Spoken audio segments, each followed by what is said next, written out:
Hello everyone and welcome to another episode of The Walk. My name's Gareth, I'm joined once again by my mate Phil and we're just on the outskirts of the Derbyshire village of Two Dales. Now you wouldn't think it now, it's dead quiet, tranquil, beautiful part of Derbyshire, but it wasn't always that way. Going back a good couple of hundred years ago, it was actually a really big industrial area. Now what we're going to do today is we're going to go and have a look at one of those industries, Ladygrove Mill, and in particular we're going to have a look at how they powered it all the way back in the 1700s.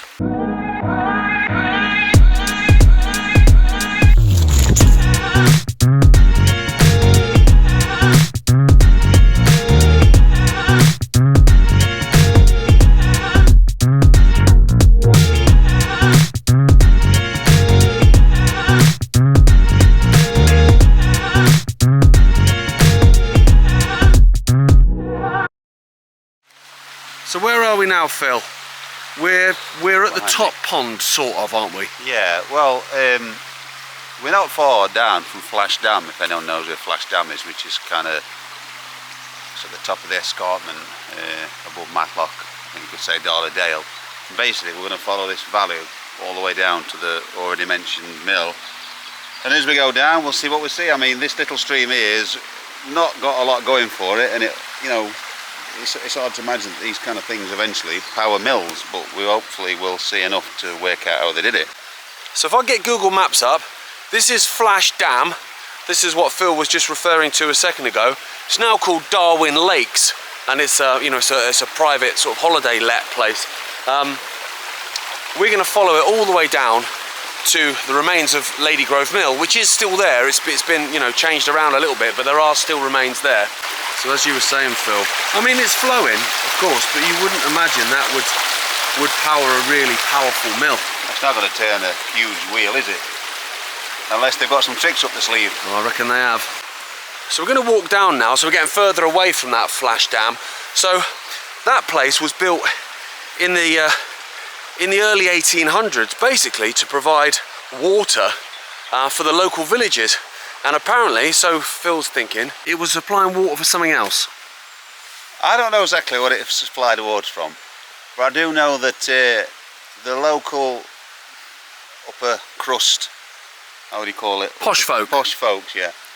They have very nice houses around here. Some of them even went to the measure of having very nice fountains.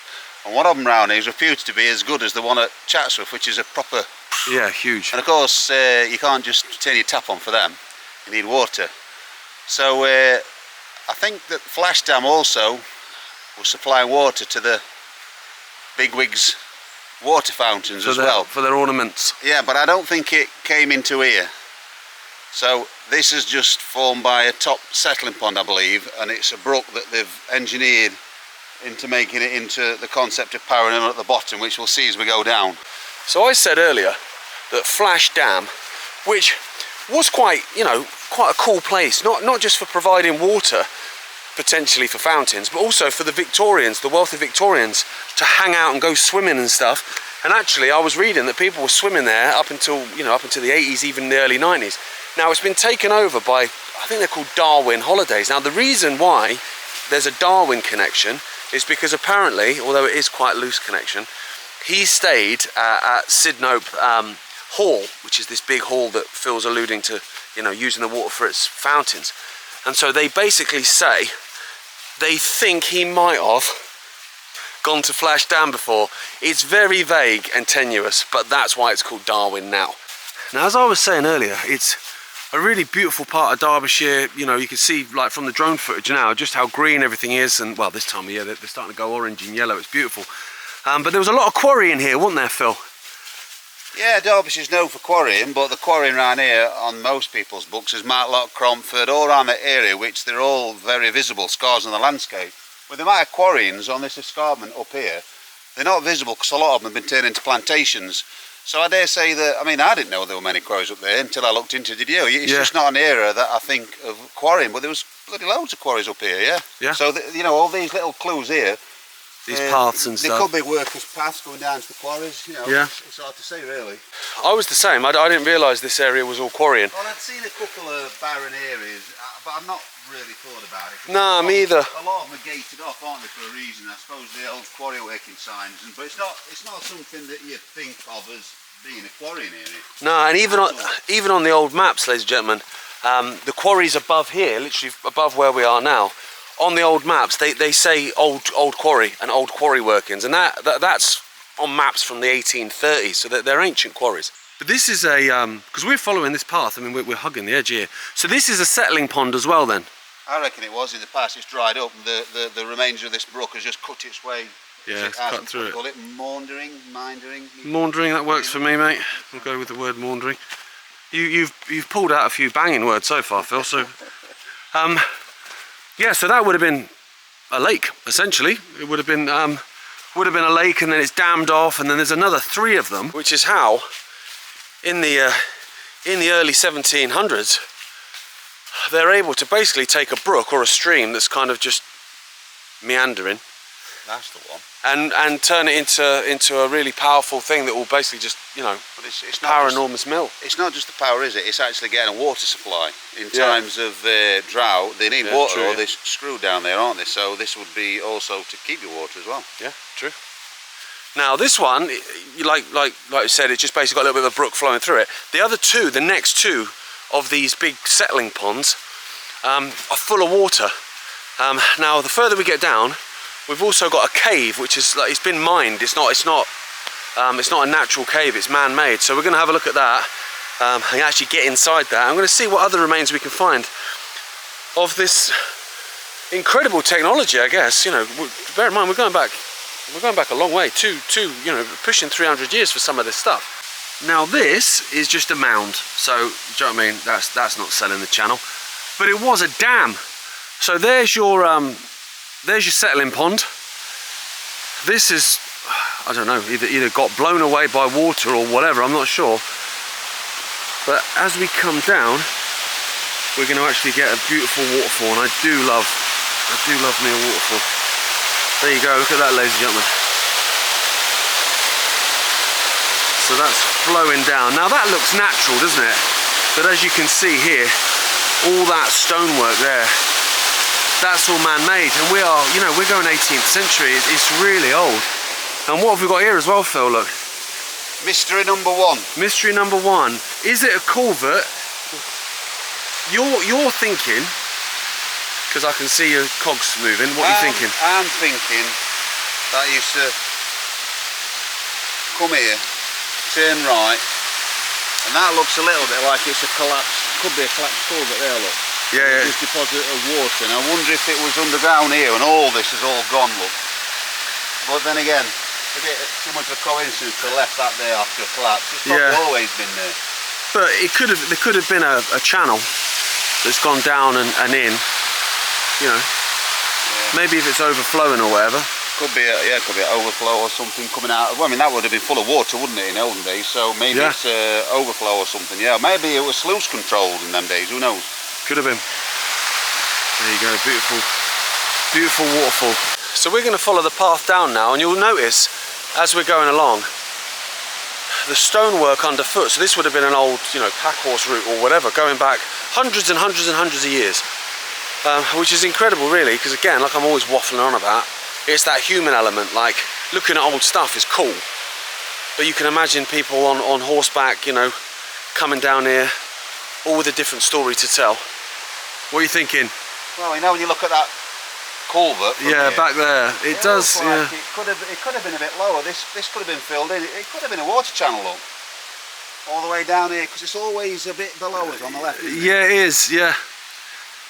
And you do find that sometimes with these mills, that they would have different levels. I just can't think why they'd have a channel running at the top of here. Yeah, not yet. We'll maybe they could exploit it later on, the power of it. I reckon it's because they capitalising all these brooks and streams that are coming down from the old quarry workings as a catchment, and it's running the water down and feeding it down into the water supply. Back into it, yeah? Yeah. You might be right. Because that's the thing about those days, and even now really, like, you couldn't let stuff go. You needed to exploit it as best you could. Now hang on, there's an incline road there on the other side, and it just basically goes down into the water. As I'm trying to go off old maps from memory, Phil, but I'm pretty sure there's a quarry there. And I want to say it's called Knob Quarry, but I don't want to laugh. Well, if it was Knob Quarry and they brought stone down here, I'd like to know how they were getting it down here, because that is one hell of a steep It is, rock. isn't it? Yeah, although I'd rather be getting it down than getting it up. There's another joke in there somewhere. But they could have been bringing that down, couldn't they, to even build that dam, yeah? Would it not have been easier from this side? But of course, in them days, we don't know what was here. It's fine walking up and down now, but that's the beauty of it, trying to piece it together, isn't it? Absolutely. This goes into your theory then, Phil? Yeah. The water's flowing down into it. And I'm going to call that a tributary. That's 5 amazing words I've used for the first time. There we go, today. look at that. I think you're probably right, because that is a channel. You can see it, can't you? Yeah. Yeah. And well, you can even see it even more clearly there. So if water keeps flowing down into that, then I think you're on a winner there, Phil. Yeah. Yeah.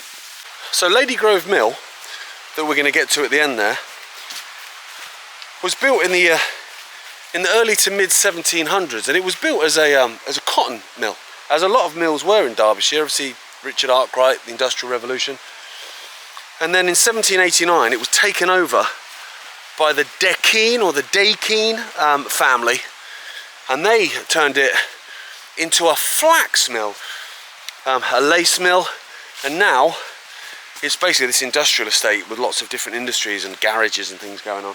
But it still survives. But what's a bit of a signal when you look at it is they've put a load of modern buildings on it, haven't they? You can barely see it. Yeah, it's kind of hidden away. So I had to get the drone up to try and like get some, you know, proper footage of it. And you can see there's a bell tower there. I mean, that is, you know, that's hella old.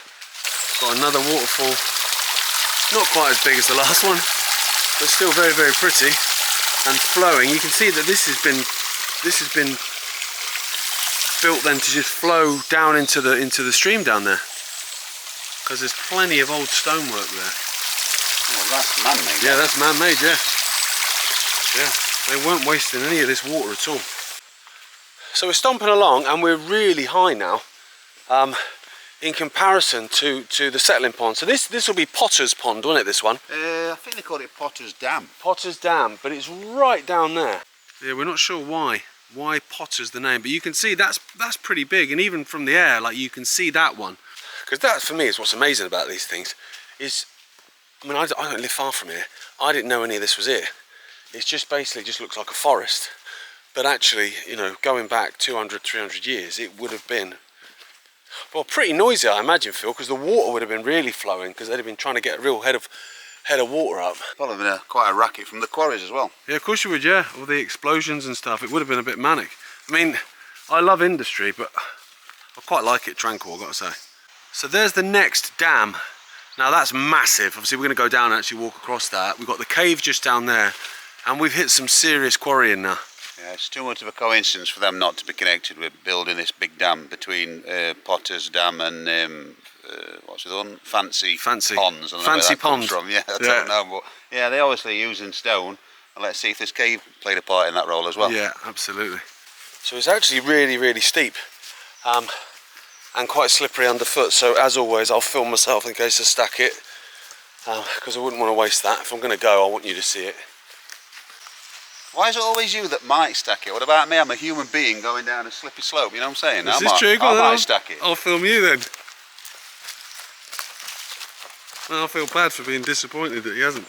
Right, so here we go. So there's the two ponds. So Potter's Dam, Fancy Pond, which is even further down there, way lower. And now we've got this. Now, you're saying on old maps it's marked as cave. It's just a cave, but that's the way they would mark things up. But you know, if you look there, there's your dam, there's a cave stroke mine, so it don't take much to work out that they're clearly coming in there and getting stone out of here to shore up and help in the construction of this dam. Yeah. It doesn't look like a dam, but you'll see in a minute it is a dam. Yeah, it is a dam. Right, and we can get inside here then. So what I always look at first of all when you see these kind of working mines is the shape of the entrance, because some of them are shaped for a man, some are shaped for a horse to go in and out. It's inconclusive with this one. I think it's just how it's turned out when they blasted it, to be honest. Yeah. Whether there was a tramway coming out, there must have been something, because no one's going to pick a slab of rock out of there and just push it onto the dam. So there would have been some system of getting this out of here, 100%. Yeah, definitely. So it would have had something going for it. You're going to be better off for that now. Okay, go on then, let me come in a little bit. Now, So what are the clues then that this is man-made, you think? Well, I mean, there's stuff going on up there, look. If you go further down, I think there's some stemples. If anyone remembers what a stemple is from our sort of previous... I mean, that is just hanging on, isn't it? It's I've not got a helmet on either. Yeah. I mean, I would imagine if you blasted this with dynamite, I can't really see how it would make this shape. It's bizarre, isn't it? Yeah. Yeah, there's a little bit of mineralisation going on. But yeah, you can see all the way down there as well, look, yeah. It don't go too far, but further down at the slope there is some stemples above, so it will clearly mine, 100%. It's not natural, that isn't. No, this is mined out then. So I wonder why they was taking rock out of this and not just getting it from the quarry above. That's freaking me out, that one. Yeah, no, fair point. Because that clearly is a quarry going on above as well, so... yeah, I'm not sure. I mean, maybe I was going to say maybe it's a different kind of rock, but I don't think it is. This is a kind of a quarry face, isn't it, really, if you look at it? Yeah. It certainly is, mate, and these are some big old chunks of rock. Phil made a really good point earlier as well, when we were walking up the hill, is that maybe this stone out of these quarries is what built Tudales, basically. It's right down there at the bottom, isn't it? Possibly. Because obviously in those days, you know, going back hundreds of years, you're not importing stone in, you know, 100, 200 miles, like you're going to get it on your doorstep, aren't you?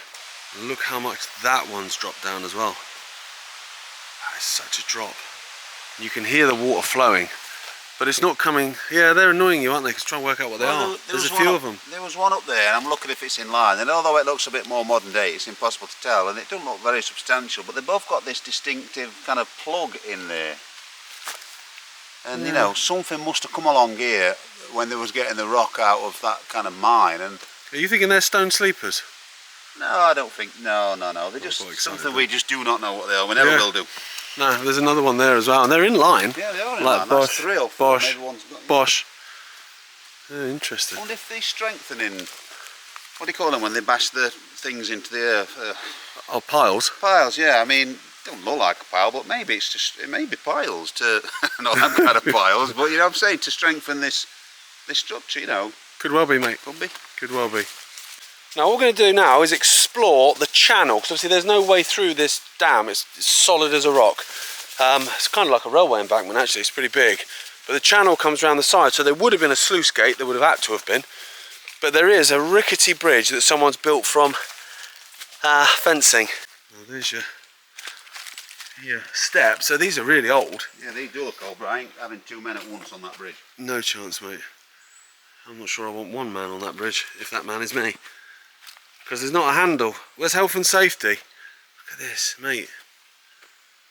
That looks like a fence that someone's just turned over. I think that's probably what it, you know, pretty much. No, I think someone's just built this, haven't they? Yeah. How deep's that? I bet I'm going to end up in it. I'm not sure. Oh, it's moving. It is moving, and that echoed right through the valley. Yeah, this is it's not in great nick, this, mate. But I've come this far now.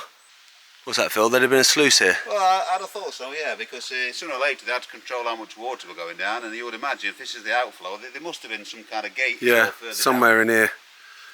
This is rickety as you like, and that's quite deep. So sorry to disappoint, but I'm going to quit while I'm ahead and get off of this rickety bridge. Whoop, whoop. Okay, right. We'll follow it down then, and then we'll get to the mill. We've got one more dam just on the other side of this one, and another waterfall. We do love a waterfall. And then we're going to get to the mill, and the mill owner's cottage and stuff is all still there.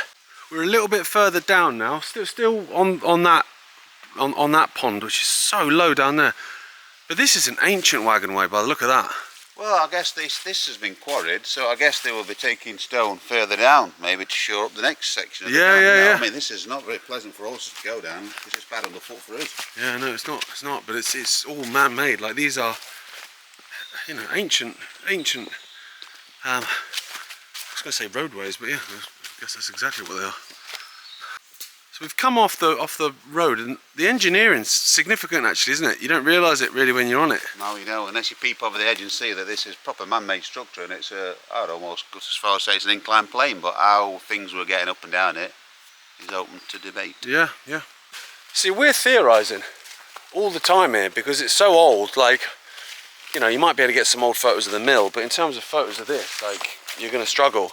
So it's an old map job.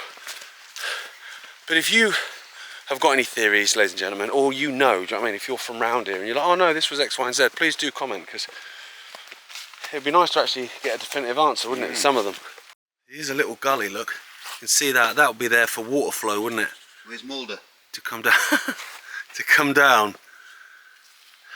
Mate.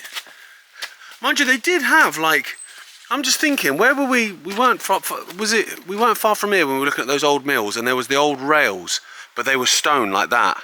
Literally just outside Matlock. Yeah, it's... Lumsdale. Lumsdale Falls, yeah, they were bizarre, weren't they?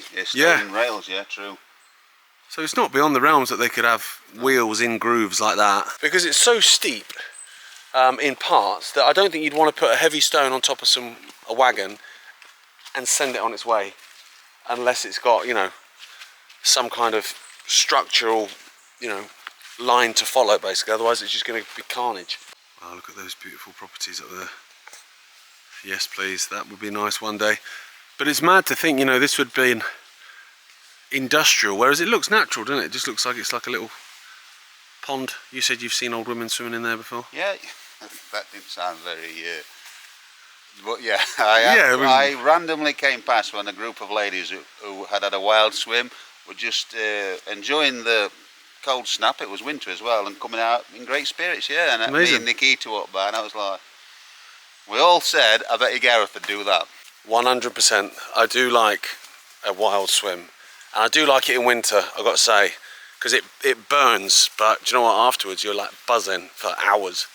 So here we go, here's the dam. See, this is much clearer, isn't it, than the other one? The other one is just kind of like almost like a railway embankment across, whereas this... It's like a structure up there, though. Have you noticed? There's a wall. Yeah. What's all that about? Yeah, I'm not sure. And these rocks, I mean, this is absolutely enormous. Can you imagine that coming down on any vehicle? Yeah. How on earth would they have stopped it? Yeah. Just to think what it weighs. But it's, I mean, it's close to overflowing, isn't it? And another couple of days of rain, and this will, like, that would be visually quite amazing, actually, I imagine. It looks epic, actually. Because each one of those rocks is like a ridiculous weight. And they've obviously just been kind of lugged. But we're going, you know, back, you know, 200 to 300 years. How were they doing it? Like, what machinery are you using? We're walking down to the mill now. The mill's literally right there. You can't see it if I turn you around because there's trees, but it is literally right there. And it's a weird one, like I was saying earlier, because there's these sort of more modern structures attached to it that are really quite ugly, actually, annoyingly. And they don't really fit in with it. So you've got this beautiful structure. You see that there with the bell tower and stuff. And then around it, you've got these kind of, I mean, they're not modern, but they're more modern, and they don't look great, which is a bit annoying. You can't get in there either, but you can see it from the air, of course. So I have to lean over here. Sorry about the noise. You can see that's all man-made, so it's getting even more power now by making the water drop off of the brook, and then it's flowing underneath there, underground. Got some beautiful properties here, but obviously they're private, so I'm not going to film them. And there's your entrance to the mill. So those are hella old mill gates, I'd say, mate. They are old mill gates, and that building on the left are also very old. Look, that's old mill buildings, isn't it? Yeah, and then you've got that obviously quite ugly grey structure. I'm trying to date that in my head. 70s? What do you reckon? 60s. 60s. So that extension tagged on it even later on in life. Look, it's corrugated archway, and then they put an extension on there. Oh yeah. There you go. Forever, even more. But you can see from the drone footage the original mill, the really old mill that was running from the mid 1700s is still in there.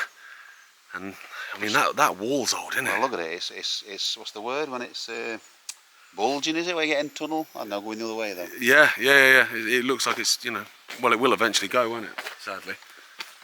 Now, just beyond that, that's a private house, so I'm not going to get too close. But that you can see from the air. That is the old mill manager's cottage. It's weird, isn't it, when you look at it now, Phil, and then you imagine what it would have been like a couple hundred years ago. Different world, mate. Yeah, I wonder if he had servants. Well, I suppose he did. They were working in the mill. So we can get into this bit. Now that building there is hella old, isn't it? I mean, that looks like Arkwright. It's mill. It looks like North Street, doesn't it, in Cromford, that sort of vibe. It's got one of them where they used to put wheat up on the hoist. There's a yeah. You know, that old-fashioned kind of beam sticking out. So the water that we've been following all the way down from those settling ponds is now flowing down here. Yeah. So where was the wheel? Well, I don't know. How was it powered? Was it a water wheel? It must have been. Otherwise, what's the point in the water, I guess? Just whereabouts that is. I mean, they did have a very, different way of doing it here. Now, the reason why I say it's like a different kind of water wheel is they basically had a pressure system here, which was a real innovative thing at the time, and it was known as the romping lion. We've brought all sorts out today, haven't we? Keep on coming, don't we? Yeah, the romping lion, because basically it was so noisy. So now where we are, in the countryside essentially, a bit of water flowing, it's dead quiet and chilled. But it would have had a romping lion, Phil. But how do they know what a lion sounds like when it's romping? I don't even want to know. I think you're right. They've built on top of that. And I do believe later in life it was an animal feed centre. And that looks like the kind of building that they have for those. Yeah, and if there's a silo in there, Another great word. And as we're walking down, we're basically getting to the end of it now. So this becomes Synop Brook again, named after, or not named after, the house will be named after the brook, wouldn't it? One would imagine, actually, it'd be the other way around. And then that'll probably flow into the River Derwent in the valley there, and that's the old mill. Hiding out of public gaze. It is, but it's beautiful. Less into the modern stuff. That'll do for me.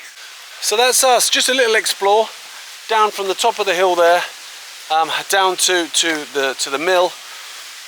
Unbelievable bits of infrastructure back in the day. It's hard to imagine now, isn't it? It just kind of looks like a settling pond, and it's like, oh, that'd be a nice place for fishing. But obviously going back, this place would have been as loud as this van is. Cheers for watching. See you next time. See you.